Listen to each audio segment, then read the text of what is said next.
when you would have guys that are playing, like if you went to a college that was well coached, you can tell who those guys are as rookies versus the guys that don't do that. It's like they know, like a lot of times those guys know how to get a bucket. The guys that don't go to college, they know how to get a bucket. They know how to score one-on-one. They have no clue how to play the game of basketball, though. Wow. Like no clue. So if you go to college. Compared to somebody that would have went to Villanova for 2 or 3 years. You know what I mean? Yeah. Like, it's so obvious. Like that dude knows how to play the game. Yeah. There's little things, little nuances in the game of basketball that maybe the average fan wouldn't necessarily see, but I would see right away. Win all in, play my cards right. Up the ante, one blackjack all night. Roll the dice, let it ride. Water the odds, I got snake eyes. This podcast exists because of the team at CASCM.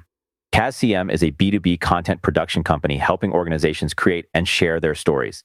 We aim to create space where businesses can build assets and drive revenue through writing and talking. Content creation should be enjoyable and accessible. At CASCM, we love helping make that happen. Learn more at cascm.com.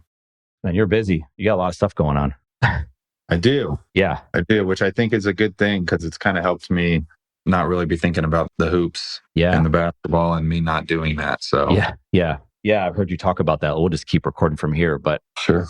Like, I think at one point I heard you was probably in the summer. So it's probably soon after you retired. You were like, I don't know what's going to be like when the season starts.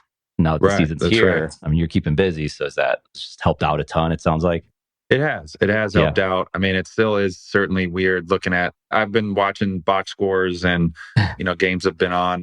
It's always been hard for me to ever sit down and watch, even when I was younger, to sit down and watch the entire game. So I haven't really done that, but it's hard to not see it, like going to the country club, the games are on, or you go out to a restaurant, the games are on.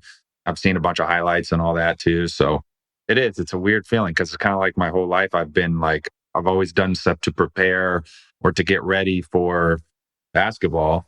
Even if it wasn't basketball, there's always some sort of performance test that you're getting ready for. And now that's kind of like over. So I got to figure out what else I can get ready for here. Yeah. How's your shot these days? My basketball shot? Yeah. It's probably not the greatest. Yeah. I haven't shot since, that last practice in OKC. Now I have my shot on a 8-foot goal is actually pretty decent because my kids I've been trying to work with them on a lowered goal. Yeah. Which is basically all the shooting I've been doing these days. That's hilarious. So when you're training, right? You're at practice, you're playing games, you're probably in the best shape of your life. Right. You turn that off. What is your routine like now? Obviously, you shoot on 8-foot goals or something, but what are you doing to stay in shape or what does that look like? Yeah. So I've continued to work out. Actually, the same guy that I was working out with to get ready for the season, I've basically continued that because I don't want to turn into a fat slob. Yeah. So I want to maintain some level of fitness here. And I did that. And that's what I talked about where you might have heard over the summer, it really was no different except for just no basketball. But I was still training and I'm still working with him. And I do that 3 days a week. The thing that I've done, honestly, physically wise, I do play a lot of tennis still. I've been able to do that a little bit more. But the challenge that I've picked up golf. And so anybody that plays golf knows how hard that is. I'm essentially starting from scratch. And so that's been my get outside and do something physical. And although it's obviously not that physical, you're not really running around. But it's been fun learning. It certainly is a challenge. Yeah. I mean, golf's one of those, it's like any sport. I think you just have to play. If you want to be good at something, you just have to play it a lot. You have to get in that rhythm. That's right. Yeah. The more time you put into anything, the better you'll be. And golf is it's so skill intensive. You know what I mean? You can't just pick it up and just be good, which is frustrating because I've always been able to do that. I've always been able to generally just pick stuff up pretty quickly. But this one is, it's different. That brings up you were talking, I think you were on Paul George's podcast and you were talking about I wasn't a McDonald's All-American. Yeah. I didn't know where I was going to get drafted and all this kind of stuff. You go to Butler, you have the track there to you have the big run in the tournament. When did you know? When did people start coming and telling you something's here? You're going to be a first round draft pick. When does that come to be? Because you I think, correct me if I'm wrong, maybe the NBA is obviously a dream, but how far off is that dream? When did that come to be? Yeah. So, I mean, when I was young. I mean, I couldn't write that legibly. My dad had me write down my dreams and goals, and one of them was to play in the NBA. And so I remember him helping me write it, and we kind of like had these steps of how am I going to get there? Now, this was obviously just a complete dream. Both my parents are 5'10". My dad was like, you need to watch John Stockton because you're probably not going to be that tall. And I always was like, that was like something I was in the back of my mind. I'm from Indiana. I'm a Pacers fan. I'm pretending to be Reggie Miller in the driveway, but I would have never in my wildest dreams ever actually thought I would have made it. Yeah. Playing in college was an unreal achievement for me. And my dad, if you were to ask him, he would tell you that he would have been happy if I would have played varsity basketball. Yeah. And the first time that I thought that I might have a chance was the first meeting I took with Coach Stevens at Butler. He said, I think you might have the ability to play at the next level. Now, it's going to take a lot of work. You're clearly not there yet, but I think you have a chance. And he was like the first guy that, like, a legitimate source that was like, yeah, I think you could make it in the NBA. Wow. And then after that freshman year at Butler, I played on the U19 team, and I think I made some noise there because I think my name started to pop up on draft boards, which some of my friends would constantly scour and were telling me all about it. And then, of course, that next year, I had my dad handle all of that stuff, which I'm really thankful for. He was receiving calls from agents and talking to some of these people that were in NBA circles and scouts and all this stuff. Like, I didn't want anything to do with it because I wanted to just focus on Butler and the season. And I think if you start thinking about all that stuff, it takes away from what you're actually trying to accomplish. And so then after that season, that second season, we make the run and everything. Then my dad kind of was like, all right, we got to sit down and talk about this. You don't know this, but you're projected to be a potential lottery pick. I've been talking to all these agents, blah, blah, blah. Like, we got to figure this out. So that's kind of like a little bit of a rundown of how that whole thing happened. So your dad told you that, like, at that point, like, we got to think about this. Like, you were not paying attention to any noise, it sounds like. I wasn't. No. And that was on purpose because I just didn't. Yeah. And also, to be fair, this was 2010. So, I mean, it's not like there wasn't the internet, but it obviously wasn't like it is today. I mean, it's just, you weren't watching things on YouTube like you do today and all these scouts and all these highlight mixtapes and all this stuff. So it was a little bit easier, I guess I could say, to not really pay attention as much. You know, there wasn't really Twitter or anything. So yeah. And everyone's an expert now. How do you, well, because you played in the era, right? Twitter, X, comes Facebook, YouTube, like everyone, there's comments constantly. Yeah. How do people that you played with, like friends of yours in the league, like you have the KDs of the world who are just going to engage in it, right? They just go right after it. And other people, I guess, can tune it out. I mean, you become a professional. It's your job. Like, you just have to do what you got to do. But how do you all manage it? Because, I mean, it's endless. I mean, it's in game, after game, off season, right? It doesn't end. Yeah. I think it's a big issue. And I think for me, it came to a head when I got injured in Boston. I was never really like a big social media guy, but of course I'm checking it and stuff. And then when I got injured in Boston, where I can't play and I'm just sitting there doing tedious treatments or just laying there, you know, with my leg up and I can't do anything. And now you're reading comments and all this stuff. And on the one hand, at the very beginning of it, everyone was so positive, and that was really encouraging to see, because you're getting messages from people around the world and athletes around the world, like wishing me good luck and all this stuff. And so that was super encouraging. But then as the season goes on, it's just, you're like reading comments and you're just thinking about where I fit in this team and all this stuff. And so it got to a point where I was like, all right, I just got to get off of this. And so I just basically got off of social media, stopped reading the comments. I stopped reading anything on Twitter. And I think that was really, really good and healthy for me. As you mentioned, I mean, certainly everyone's different, and some people are able and capable to be all engaged and involved with all that stuff. And I think that's really cool because you're able to kind of connect with fans in a way that you would never be able to. At the same time, I think there's guys that can't handle it, or it's a lot for people to handle. And then you have people talking about mental health and all this stuff. So my thing was, I was just like off of it. Unless I did like some sort of event or whatever, like an AMA or a, you know, some type of Twitter, you know, live thing or whatever it was, where I'm actively it's like I'm announcing, hey, I'm going to talk with fans and all this stuff. I did Twitch too, so I would stream and talk with fans then. But other than that, I was off of it. I just didn't want to, I didn't want to deal with it.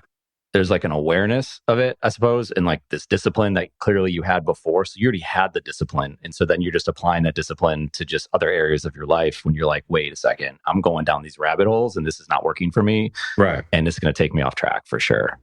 Absolutely. And there's so many other things you can be doing with your time. You don't realize like when you're just sitting there scrolling on your phone, it's like you can be doing so much more. Yeah. How do you manage that?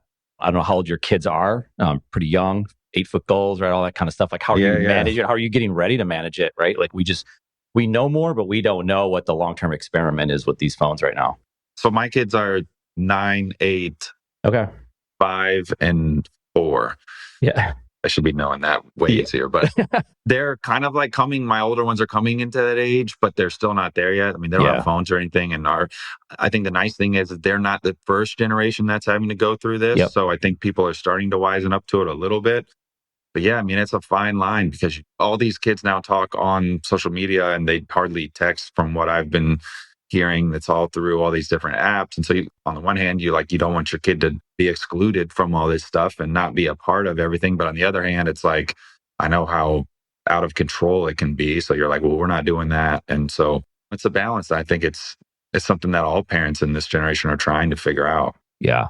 You brought up your injury before and your kids' age. And I guess there's 6, 7 years ago or something like that. And there's a couple different things. I guess the first question that comes to mind, like, was your kid aware? Was your oldest aware of what had happened? I mean, obviously not to that level. No, nothing. Okay. No, they were like 2 and 1, I think. Okay, so they're super young, and so they had no clue what was going on. That was the best part about having kids that young at that age. When you're in professional sports, is like it doesn't matter if you scored 100 points or you scored 0 points. They could care less. I mean, they're just out there happy you're home. And I remember they were decorating my cast, and actually I'm sponsored by Anta, and they made me a shoe. And the favorite colorway they ever did for me was they took the cast that I had, and it was all decorated. I had 2 girls at the time. It was all decorated with like flowers and stickers and unicorns and all this stuff. Awesome. And they made and all these random colors, and they made that into a shoe colorway, which was really cool. That's very cool. Did you I remember it, and I'm from Buffalo, so not that long ago, you had the whole Damar Hamlin situation. There's these freak accidents, these scary injuries that take place. And I talked to someone, recently actually from NBA Mind Health. We had Dr. Kensa Gunter on our podcast, who's the director of NBA Mind Health, which I think the NBA is one of the leaders when it comes to mental health. Yeah. So she was on the podcast and she was talking with one of the people that we work with that hosts the podcast that's also a mental health professional for athletes, and talked about trauma even for fans, watching these things play out on TV, right? They're seeing this thing, they see what happens with Damar Hamlin. A lot of people, you saw fans in the crowd, crying, all this kind of stuff. I would imagine mental health is, you've already brought it up today, is a big deal in what you're talking about. Did you personally, when you came back, obviously you always talk to athletes who come back from injury and what that looks like, and how do you get through that first stage of am I going to get hurt again or what have you? And I'm kind of going down different paths right here. I mean, take that how you want it when it comes to mental health, your injury and everything that's around that. I mean, I don't think I personally, when I first came back, was thinking about not getting injured as much. Certainly that's in the back of your mind. For me, it was more like the mental health and the doubting myself. Because when I got hurt, I was in the prime of my career. I was just an all-star. I was probably at the height of where I was. And so then I have this major injury. And I think the things that I dealt with was can I be at that level again? Will I still be that player? Will I still be the athlete, be able to play like I was playing? Yeah. I didn't really have too many thoughts of I'm afraid that I'm going to get hurt again. Yeah. So I think that's what for me was the thing that was really hard to get through and get past. Yeah. Yeah. You, and I mentioned before, you're on Paul George's podcast. He's a part of your company Form, right? And you seem to have, there's all these connections that you all have, you getting drafted next to each other, him going to Indiana, right? Where you're from and all this kind of stuff. And he has his injury. Talk to me about the relationship you have with him, what that's been like for your career. Yeah, we do have all these weird connections that have intertwined our careers. And I was there when he got injured. I was actually on the team in Las Vegas on that select team. And the NBA is a brotherhood. And so although we're competitors and you're competing and stuff, you also are rooting for people. And we built a relationship just over the years because we were always, around each other, and initially started with the same agency too. And so it's been cool to be able to trade stories back and forth and give encouragement back and forth. And now that I'm done and he's still going, I was on his podcast last year and it's we're the last 2 left, which is really weird to hear. So I'm always rooting for him. And as you mentioned, he is a part of our company Form. where we're trying to basically help kids learn how to shoot and really help that next generation of basketball players. So he's a great ambassador for us. Yeah. When Form came to be, I've heard you talk about this story, but share it real quick, like how you found it. Sure. And then like what it is and, who's it for? Yeah. So basically, I'm just somebody who's a little bit of a perfectionist and always trying to get better, even if it's incrementally. And I felt like this was in the off season, probably 3 or 4 years ago. I'm trying to figure out a way that I could get my left hand off the ball. I felt like my hand wasn't necessarily in the center of the ball. And so I'm looking on the internet of different ways that people do it and looking at all these shooters and all this stuff. And I come across these videos that are by Charlie Wallace, who is the inventor. He's just this unassuming older guy from Kentucky, and he's draining jump shots from like damn near half court, and the ball's just coming right back to him, and he's using this square objects. And so I'm just like, what the heck, let's give it a try. And so I order one, and Charlie calls me and is like, is this the real Gordon Hayward? We kind of just hit it off and start talking, and I actually used it for basically the time while I was in Charlotte and really liked the product. And my business partner and I, Emerson Campen, kind of thought to ourselves, like, man, like this could really help young players more than anything, players looking and learning how to shoot. So we decided to buy the company and rebrand it and relaunch it. And we designed some new things into the product as well. But essentially, the Form is a product that helps, like if there was hey, how do I shoot a basketball? Like if I've never shot a basketball before, where am I going to start when I want to shoot a basketball? You would use a product like Form, which is a product that's a tool. It's a training aid. It doesn't replace a basketball by any means. When I was using the product, I shot it around the house more than anything. But if I shot it on the goal, on an actual goal, I would only do it for 5-10 minutes. And then I'm moving back to a basketball. So it's a tool, it's a training aid that helps you learn how to shoot. It basically makes you get like that form that everyone wants to have, where your elbow's in, your wrist is aligned. It helps you put your hand in the center of the basketball, because if you want to shoot straight, your hand has to be in the center.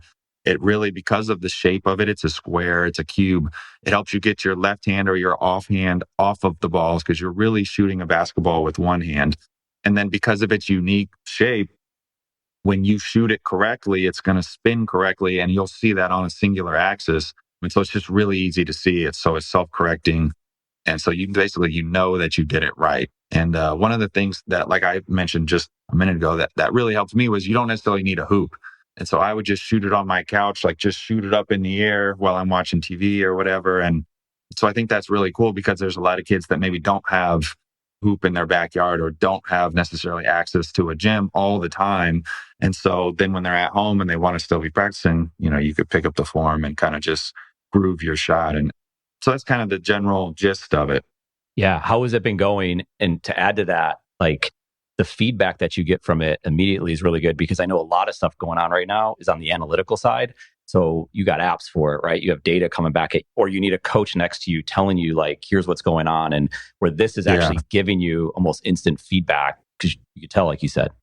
Yeah, no, that's the thing. Like I did a bunch of like diligence on this. I asked a bunch of other NBA guys, NBA coaches, like, what do you think about this thing?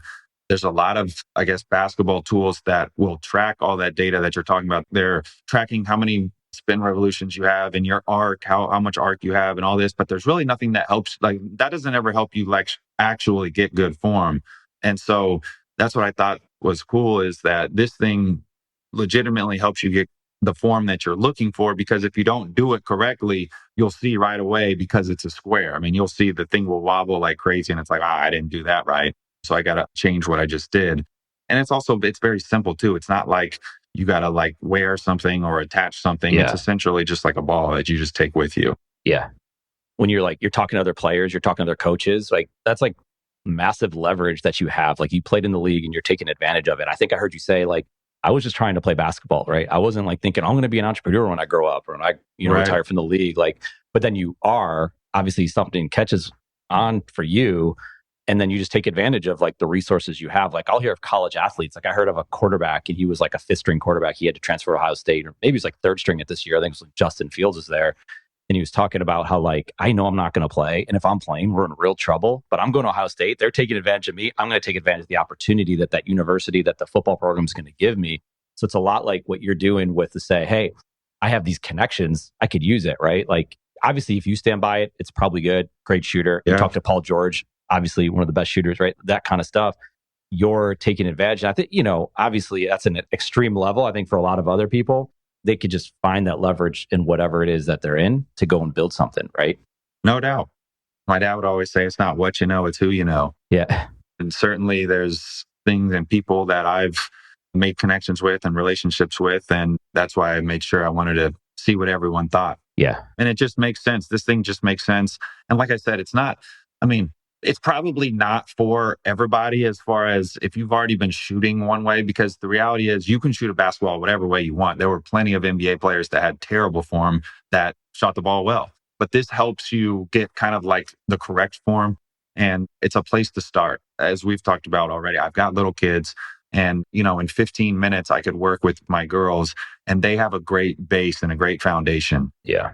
The cool thing is there's 3 different sizes. We've got a men's size, which is essentially the same size as men's basketball, same weight. We got a women's size, which is the same size. I know women's are a little smaller, but because of the square, it's essentially the same size, but it's less weight. And then we've got a kid size, and that's to me the best size because too many kids in America, we play with big basketballs for no reason. They're heavy. They can't shoot it. They can't hardly catch it. And this thing really is small enough that these kids can get their hands on it and they can actually shoot with one hand. Kids are always shooting with 2 because they're just trying to get up to the rim any way they can. They need the power. Yeah. This thing is really small. And so they're able to just like practice shooting with one hand, getting their hand off of it, getting the right form. Even for my girls who are just starting out in basketball, they've been able to kind of have some sort of foundation, which has been really cool to see. Yeah. Yeah. I found myself yesterday at a middle school boys basketball game. It's pretty wild. It was packed. It was super loud. It was just nuts. Like you got parents yelling. Like youth sports and basketball in general pick any sport for that matter. You've seen it, I'm sure. Like you grew up in it and things have changed quite a bit. Like I see you shaking, nodding your head, doing all the different things. Like it's a nightmare. It's a circus. Okay. Like youth sports to me, I just think it has changed dramatically. When I grew up, everybody played every sport. It was very seasonal. It was also a lot of times through the high school. Now I did AAU, but it was seasonal. I played every sport until 7th grade. And then I basically played basketball and tennis because I felt like baseball was too slow. But I played tennis in the fall, basketball in the winter. And that's just how it went. Nowadays, everyone's specializing so early, which on the one hand is making the skill in whatever sport they're specializing. Kids are more and more skilled, but I think a lot of kids burn out. And I just don't think it's good. You're grooving the same muscle pattern over and over and over. I think kids are getting hurt more. And also, I think as Americans, we put so much emphasis on like playing games all the time. Like you got 2nd graders traveling around the country and 3rd graders traveling around the country playing games. And it's like, just to take example, basketball, like you go to a tournament in 3rd grade and, you might shoot 20 times the whole tournament if you're lucky, unless you're the best kid. You could do a 2-hour workout at home in the same city that you live in and make 500 shots on one day. And so I think it's just backwards. Like, I just don't get why we're so focused on games. And, especially to go back to my girls, like 4th grade girls basketball. They're not really even playing basketball. It's like the rim's too high, the ball's too big. They're traveling all the time. They can't dribble. It's like we should be working on skill, trying to get everyone better from a skill perspective. And I just think that it's so focused on the games and winning. And we could go down that path. I think that path that's a whole nother conversation. I think a lot of it has to do with money, as does everything, but it's not helping our kids. That's for sure. Yeah. How does this change, right? Because it's in all sports. Like I saw the same thing in baseball as an example. You get 3 at-bats. You have 3 at-bats in a course of an hour and a half where you could have taken how many swings in the batting cage or, in a practice or something. It's gone to this path, but when you talk to enough people who are in the game, who have played the game, they're all saying something very similar to what you're saying right now. Yeah. And tell me, obviously you had friends who played internationally. Like when they're growing up, is it different how they're playing? Are they not playing as many like AAU games? I know they could play 6, 8 games in a weekend, right? Yeah. So what does all that look like? I think internationally, it's definitely different from what I've heard. They're not playing as many games. They're working way more on skill development. I've heard that overseas, they're playing with lower rims, playing with smaller basketballs. I think some of it has to do with like, the problem is you've got all these organizations in different cities that are established. It's just like what you do. And then on top of that, it's like, you have a kid and like they have friends and their friends are doing this league. And so it's like, I want to do that with my friends. Yeah. It's easy to do that. And also, I think if you want to do it a different way, who's going to run that? Yeah. Like, does that mean that I'm going to have to start my own thing? And now I got to find a gym or a place to do it. And then I got to try to recruit some other kids. There's lots of problems that start to arise. And I think it's just easier to just go with whatever's already established. So maybe I need to step up and start my own thing here in Charlotte. Well, I know there was a middle school girls team, and the girls that trained with that coach in the off season, private training, were on the team. Yeah. The girls that did not were not on the team because they were playing different sports. Any pick a sport, hockey, soccer, or baseball, right? Sure. And then you hear parents talk, you're like, well, if I want my kid to play on that team, they have to do this training. So I have to shell out all this money for this private trainer, right? And that's the only chance you have. Right. I mean, like I said, that's where I went back to, like, the skill that kids are developing from such a young age is, I mean, it's definitely, they're getting better and better faster because they're doing all this private training. I just think what parents have to understand is, like, if your kid doesn't make the team in fourth grade, that's like the elite team in fourth grade, like, who cares? Right. Like, honestly, like, fourth grade national champion doesn't necessarily mean anything. Yeah. And so it's like, just go do your own training somewhere else or play a different sport. What you don't realize is you're training your brain, you're training different muscle patterns, you're getting better in other ways.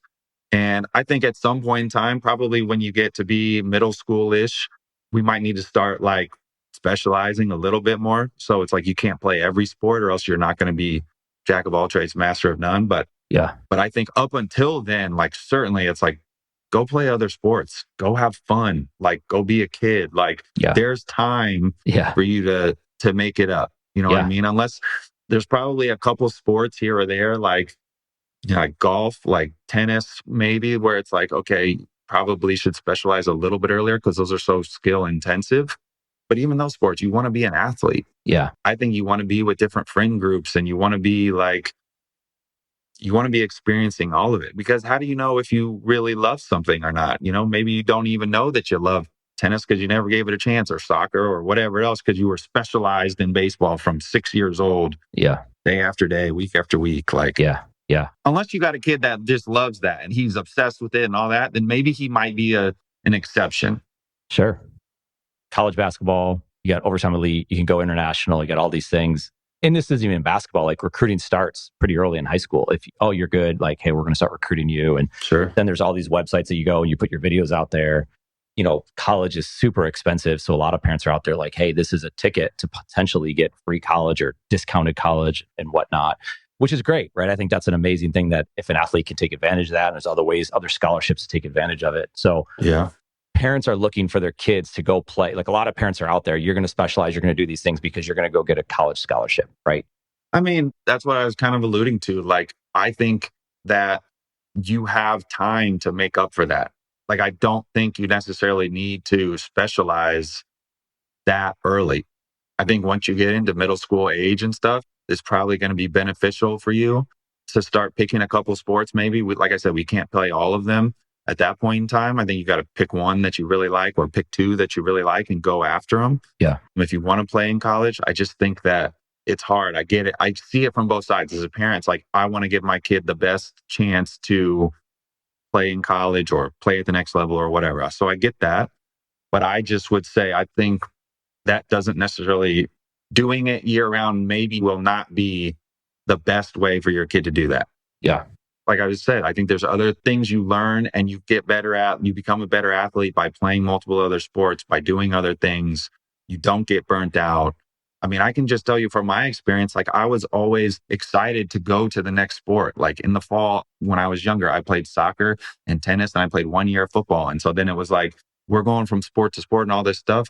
And after the fall season, I'm like amped to get to basketball because I haven't played basketball in 3 or 4 months. So I'm like really excited. And now I've got this passion to do basketball. And then once basketball's over, I'm ready to go play baseball. And then once baseball over, it's back again to the fall sports. And so I don't know. I think it's a fine line. I think you got to take case by case with your kids. I mean, like I said, if you have an obsessed kid who really wants to do it, by all means, go for it. But I also think genetics is going to come into play too, So it's like, at the end of the day, the cream always rises to the top. Like, genetics will play a huge factor no matter what. So all these parents that are sending their kids to like these, like IMG and all, like, I don't know. I just think that you're giving up your kid's childhood to give them maybe a slightly bigger chance of playing at the next level. Like, it's not like it's a guarantee when you go to IMG or anything like that. And I think you can, my buddy always says, like, never underestimate what your child will learn by you sitting down at the dinner table with them and having family dinner. You know what I mean? Like, the impact that you have being around your kid is, I mean, it's way bigger than sports. So it's... Yeah, man.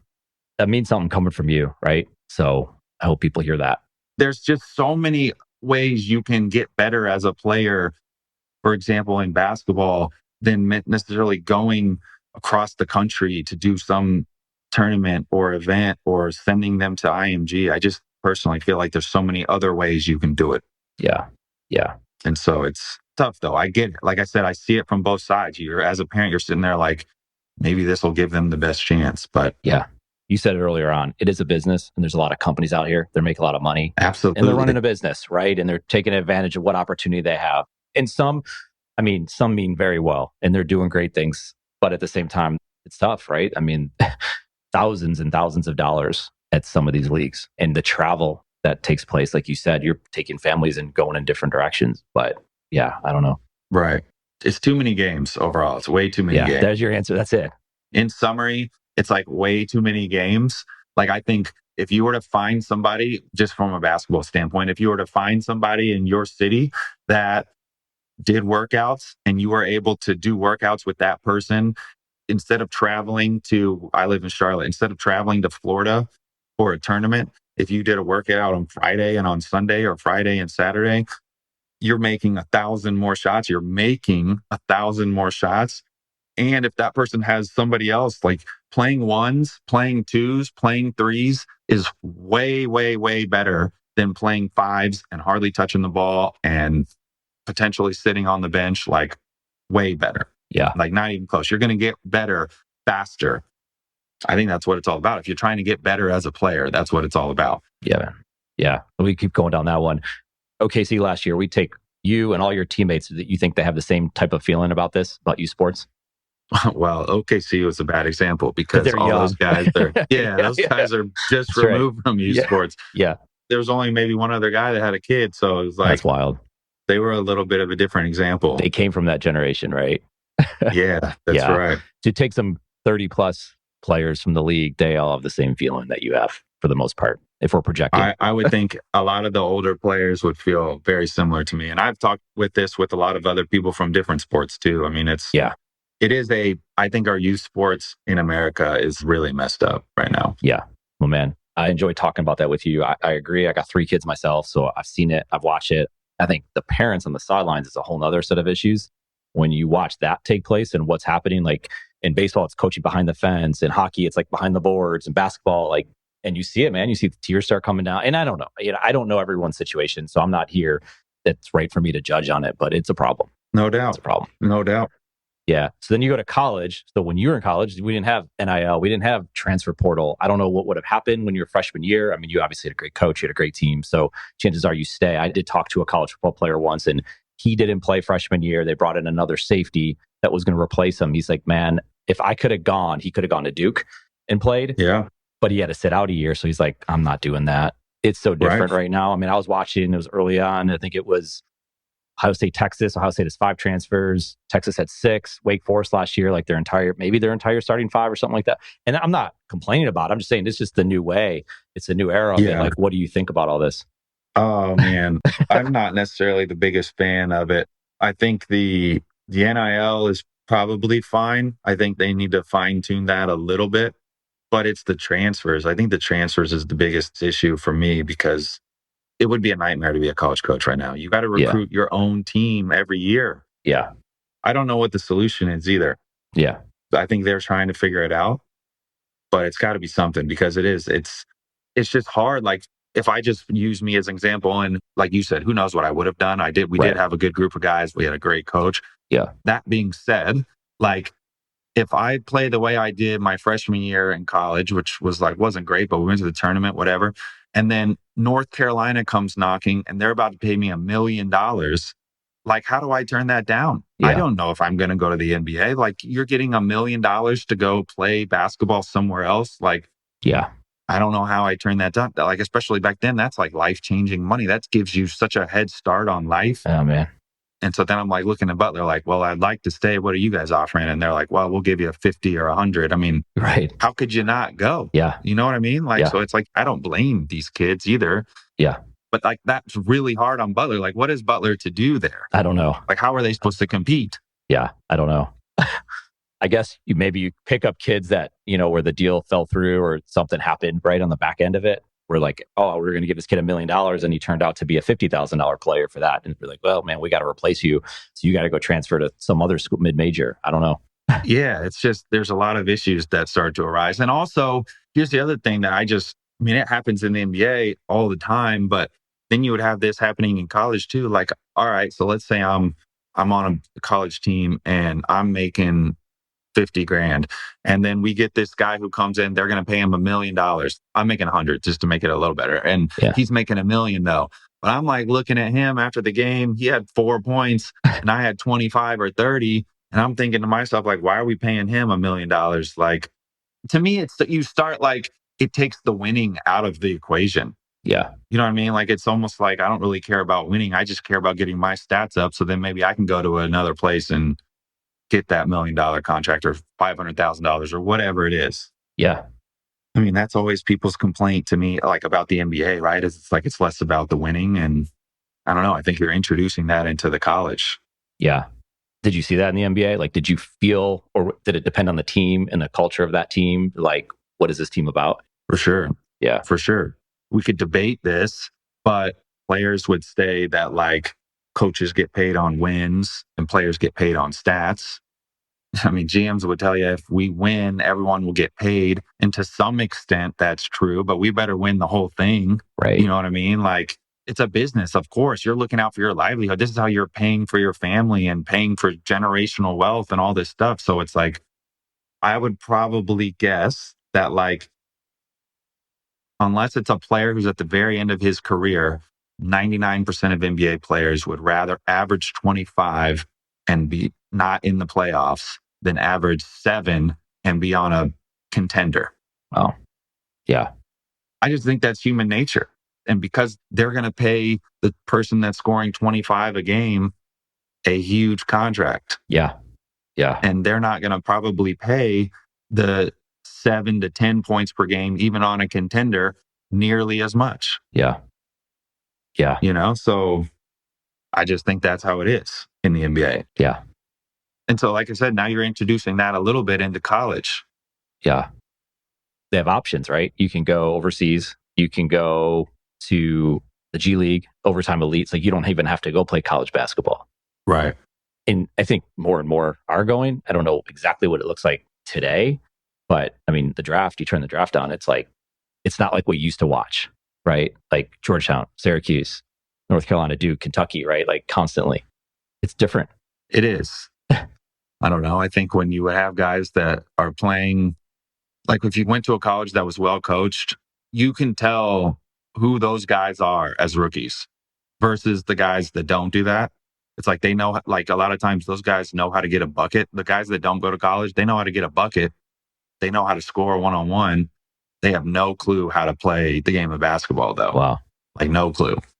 So if you go to college. Compared to somebody that would have been to Villanova for 2 or 3 years. You know what I mean? Yeah. Like, it's so obvious. Like, that dude knows how to play the game. Yeah. There's little things, little nuances in the game of basketball that maybe the average fan wouldn't necessarily see, but I would see right away. What about the scouts? Are they seeing it? That depends on the scout, probably. Yeah. Yeah. I think certain scouts are looking at the 6'9", 7'3" wingspan players that they think we can teach them how to play the game. We'll teach them how to play. Okay. And sometimes that works out. Yeah. But what I'm saying is there's an obvious difference between guys that would go to college, play for a coach that knows what he's doing, and guys that didn't. Yeah. Yeah. That's wild. And the numbers are changing, right? You have the, $76 billion media deal, TV media deal that the NBA just got. Is that what it is? It's something like that. Yeah, that's wild. Wow. Yeah, big number. The valuations of the teams are going up, right? It's like Mark Cuban can go out and cash out, just take some chips off the table and still own a percentage of the team. it's wild. I mean, what those numbers are and what that will do then, right, to the future player salaries, right, and everything else that they're building. Yeah. Never been a better time to be an NBA player. Yeah. It'll probably be not too long from now where you're going to have $100 million a year guy, I would imagine. Yeah. I think that speaks to the success of the NBA, and I think what fans want to see and want to watch. And so, yeah. When you were playing, were you playing early on? Were you seeing international? We talked about a little before. Were you seeing international players? I mean, obviously you see it in the league now, right? Like when Jordan was playing and that dream team went over there, like that was perhaps the beginning of like the start of all that. Like Tony Kukoc come over, Stojakovic, like some of these players. But like, when did you all notice? Because, and I guess what I'm getting at is the future of the league and how much international we have. I mean, these players can come over and they can play. And I don't know what it looks like from what you say when you like watch them on the court. Like, yeah, but can they play on the team, right? Like, what do you see for the future of the NBA as it relates to the international side of things? Yeah, I mean, they're only getting better and better, which makes sense because I think the game's getting more and more global. So, yeah, I mean, America is still a small part of the world. So if everyone around the world is playing, you should have some players internationally that are going to be good. Right. You know, one thing that I always noticed right away is most international guys kind of like have a great feel for the game. They usually have higher basketball IQ. And I think that speaks to the way they develop kids over there. Most international players are going to be more skilled. Now, some of that is, I think that they have these academies and all this stuff over there. So I think if you're considered, you know, a good prospect or whatever overseas, you'll probably go to these academies and you're training from a super young age to be a basketball player. Whether that's good or bad that's debatable. But I think you can just see that NBA guys that are from overseas or international places generally are more skilled and they know how to play the game. They play basketball the right way. Yeah. When you go back to the time when you started showing up at these elite camps or whatever, and at the very beginning of our conversation, you talked about how like I showed up, I started making noise. Like to get to that camp, like when you hadn't really done that before, what was that like for you? Were you like, I know I can play. I know I can show up here. So if I said that earlier, I would have misspoke. I didn't get invited to any of those camps when I was younger. The first time I started making noise was when I was on the U19 team. That's the team. Yeah. So, but you show up to that one. Yeah. So I played well there. I don't think I certainly didn't dominate. The team that I had, we were considered a team that didn't have any stars. Klay Thompson was on the team, but relatively, unknown. I was on the team, Shelvin Mack on the team. Those are three guys that played in the NBA. I think Tyshawn Taylor had a little dip into the NBA. A couple other guys had small time in the NBA, but we didn't have Cooper Flagg on our team. We didn't have this guy that it was like we didn't have Chet, or we didn't have any of these dudes so it wasn't like I was even from then. But going there gave me confidence for sure, because this was the first time I'd done anything like that. I'd never been on any Team USA things or anything like that. So going there gave me a lot of confidence going to my second season. Do you remember that feeling of walking in that gym that day? Where? When I was back at Butler? I'm going to show up by the first time, you're going to the U19 to that first practice. I was nervous. My feeling was nerves. I was super nervous. That's what I want to know. Okay. I'd never done it before. You're playing against all these other players across the country. And so I was nervous. Yeah, if I would have been a more confident player and had more self-confidence, I think I would have been a lot better of a player, because that was one thing that I struggled with throughout my career, was just I had to there was always some self-doubt, I guess. Yeah. So I was nervous going into that. But once you get playing, then you're just hooping. Then it's just then it was fun and you're just hooping and it gets easier and easier. But it wasn't like I went in there I'm the best player here. I'm going to show these dudes who I am. You still deal with that now? So kind of putting it together with form, and you made a movie, right? You have all these things going on, and you show up to these new experiences. You show up to the golf course, you're I'm going to swing a golf club in front of all these people, and I'm an NBA All-Star. This might not look the best. How do you handle that now mentally today, as you take it on these new challenges? Yeah, there's, especially when you, because I suck at golf right now. I'm not good at all. And so when you're up there, that first tee box teeing off in front of everybody, I'm just sitting there please, God, make this go straight. Yeah. But I mean, I don't know. I think that you get confidence and I always got confidence in my game by repping and by practicing, putting in the work. And so I try to apply that in other areas of my life. And so for form, it was like confidence from there came from all the preparation and the work that we did prior to deciding to launch. Like that's going around and talking to everybody and making sure like, oh yeah, like this thing's legit, like this works 100%. Yeah. Now I don't know exactly what's going to happen, but if you put in that work before, then I think you let the results take care of themselves. Yeah. And so, you mentioned the movie, and that's something that some of these things you got to just take a chance on. I was always interested in movies, and I really believed in our writer and director, Simon Hacker, and I think he's unreal. But some of the stuff you're just taking a chance. Like, I don't know anything about the movie industry. I'm a sponge now, and I'm learning all about it, and that's been really cool. And I'm in a position where I've met a lot of people circling back that have helped along the way. And so I'm excited about Whiskey Creek and where we can take that. Yeah. Notice to Quit, right? That's the movie? The movie is Notice to Quit. Did you have a chance to watch it? Or I no? haven't. You know that? I found out about it. Yeah. I got to watch it now. Well, so the hurricane actually, it played at Stonecrest here in Charlotte. You know where that is? Yeah, of course. And so it was also at an AMC. I think it was over off South Boulevard, but the Stonecrest was like out of power. So we lost basically all of Stonecrest, which that was pretty brutal. But yeah, it's called Notice to Quit. It stars Michael Zegan, who's from Marvelous Mrs. Maisel. Casey Bella Suarez was the other lead. This was her first movie. She crushed it. But it's a family movie I related to about kind of like finding a work-life balance and figuring out what's important in life. And it's a super easy watch. There's some comedy parts to it. It's probably more of a drama. Initially, it was in theaters. It was 304 screens across the country, but that was we're a small independent company, so that was only for a short amount of time. And now we're negotiating a deal to help. First, we'll do rentals, and then we'll do, like a streaming partner, and then we'll do kind of like hotels and planes. So hopefully you'll be able to check it out here soon. Yeah. When it's out, we'll make sure to put the link in the show notes for where it's streaming. And I guess those are a bunch of conversations that you have to like now take on, right? Things that you're talking to, who knows, Amazon Prime, Apple TV, all these places that you're like, absolutely. You're having these conversations like, this is wild, man. Like you got a lot of stuff happening.